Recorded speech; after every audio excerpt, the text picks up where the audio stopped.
नाज़रीन, आज के इस प्रोग्राम में मैं आपको बताऊंगा कि पीपी 112 में कौन सा उम्मीदवार और कौन सी सियासी पार्टी जो है वो ज़्यादा बेहतर पोजीशन में है।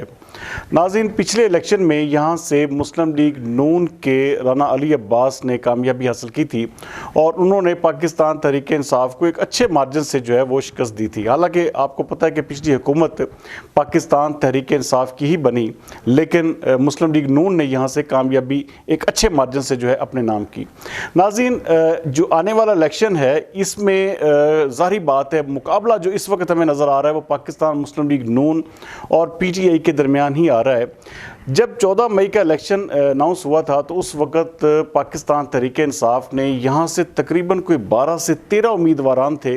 जो कि टिकट के ख्वाहिशमंद थे और मुकामी भी थे, और उन्होंने वो साबका नाज़मीन या चेयरमैन हजरात थे। लेकिन इमरान खान ने सबको जो है जिसे कहते हैं कि बिल्कुल साइड पर हटाते हुए एक नए उम्मीदवार को, जिनका ताल्लुक भी इस हल्के से नहीं था, वो चक जुमरा से थे और शाही बरादरान की सिफारिश से बिलाल अशरफ बसरा को उन्होंने जो है वो टिकट दिया, जिसके बाद उन्होंने यहाँ पर कैंपेन बड़ी अच्छी शुरू की और एक किस्म का अपना इम्पैक्ट भी डाला। लेकिन जो ही 9 मई का वाक़या पेश आया उसके बाद बिलाल अशरफ बसरा ने ना सिर्फ पीटीआई छोड़ने का ऐलान किया बल्कि उन्होंने सियासत से भी दस्तबरदारी कर ली।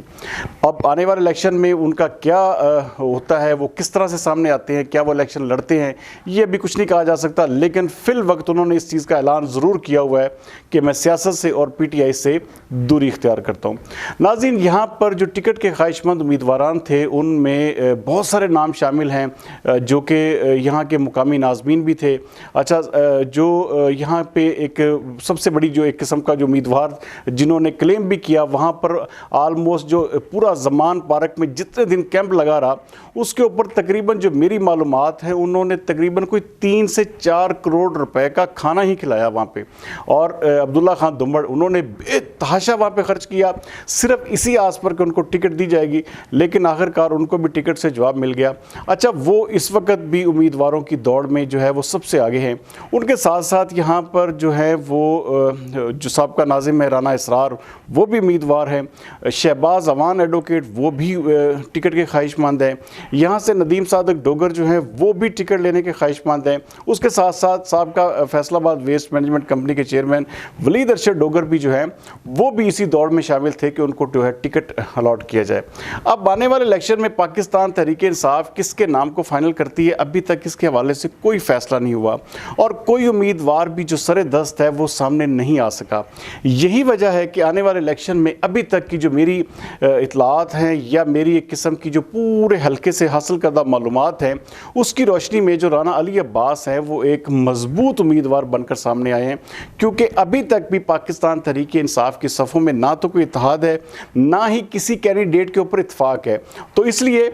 ये कहना बिल्कुल गलत ना होगा कि यहाँ पर जो क्योंकि अगर देखिए जब बिलाल अशरफ बसरा इलेक्शन लड़ रहे थे, अपनी कैंपेन कर रहे थे, तो उस वक्त भी राना अली अब्बास ने उनके जवाब में बड़ी मैसिव कैंपेन शुरू की थी। और उसके साथ ही मैं इस बात को बखूबी जानता हूं क्योंकि मैंने उस वक्त तकरीबन कोई 8 से 10 सर्वे ज़ाती तौर पर किए थे, जिनमें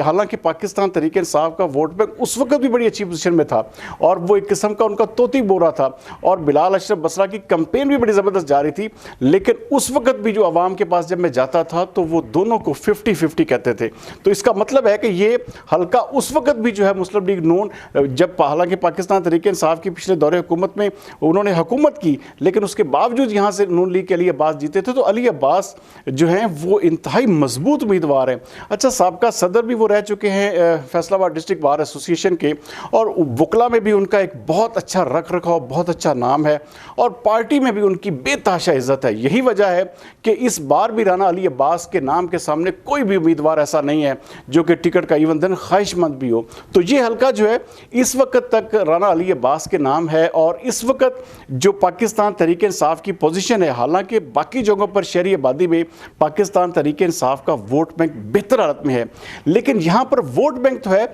लेकिन फैजुल्लाह कमोका जो कि एमएनए थे उनके पार्टी छोड़ने के ऐलान के बाद, उसके बाद जो उम्मीदवार एमपी बिलाल अशरफ बसरा थे उनके पार्टी छोड़ने की जो है वो ऐलान के बाद, प्रेस कॉन्फ्रेंस के बाद, ये चीज़ एक किस्म का ये जो हल्का था ये तहरीक इंसाफ के लिए वाइप आउट इसलिए कर गया, बिल्कुल एक किस्म का कि इस सिर्फ और सिर्फ वजह यह थी कि दोनों उम्मीदवार जो मेन थे उन दोनों ने पार्टी छोड़ दी। तो बहुत सारे लोग जो है इस हवाले से एतराज़ात करते हैं कि जी आप हर जगह पर जो है वो मोस्टली नून लीग को जो है प्रेफर करते हैं, नून लीग को जो है वो जितवा देते हैं। लेकिन मेरी जान सब लोग इस चीज़ को ज़रूर देखें कि हकीकत क्या है, हल्के की पोजीशन क्या है, हल्के के उम्मीदवारों का क्या टर्न, वहाँ पे क्या उनका तरीकाकार है, किस तरह से वो सारे सियासत को लेकर चल रहे हैं। तो ये कहना कि जी अवाम ही सिर्फ वोट डालेगी, अवाम बेशक बिला शक व शुबा वोट डालेगी, लेकिन इसमें धड़े जो है वो बहुत ज़्यादा कलीदी किरदार अदा करते हैं। आप देखें कि जितने फैजुल्लाह का मौका के धड़े थे वो मैंने आपको बताया था वो मियां इरफान मन्नान के साथ मिल चुके हैं। इसी तरह जितने भी लोग थे पाकिस्तान तहरीक इंसाफ के साथ जुड़े हुए वो मोस्टली मुस्लिम लीग नून में शामिल हो चुके हैं, उनमें बड़े बड़े नाम शामिल हैं। तो यही वजह है कि ये हल्का इस वक्त तक की मेरी जो इतलात हैं, मेरी जो मालूमात हैं या मेरी जो हासिल करदा पूरे इलाके से, देखें इसके ऊपर मैं मज़ीद भी तकरीबन कोई 10 से 12 सर्वे इसी हल्के के करने जा रहा हूँ, जिसमें आपको मज़ीद चीज़ें जो है वो आपके सामने जो है वो खुलकर सामने आ जाएगी कि ये हल्का जो है अभी तक की रिपोर्ट के मुताबिक तकरीबन 55% जो है वो राना अली अब्बास के हक में है। हाँ, इसके ऊपर कोई उम्मीदवार अगर पाकिस्तान तहरीक इंसाफ का सामने आता है जिसको टिकट अलॉट किया जाता है तो उसके बाद सूरत हाल क्या बनती है ये फिर आने वाले वक्त में पता चलेगा। लेकिन अभी अगर इलेक्शन हो जाए तो राना अली अब्बास जो है वो यहाँ पर कन्फर्म विनर हैं और मुस्लिम लीग नून एक बार फिर PP 112 में जीतती हुई मुझे नजर आ रही है। अगले प्रोग्राम तक सरदार अमीन जतोई को दीजिए इजाज़त। पाकिस्तान जिंदाबाद।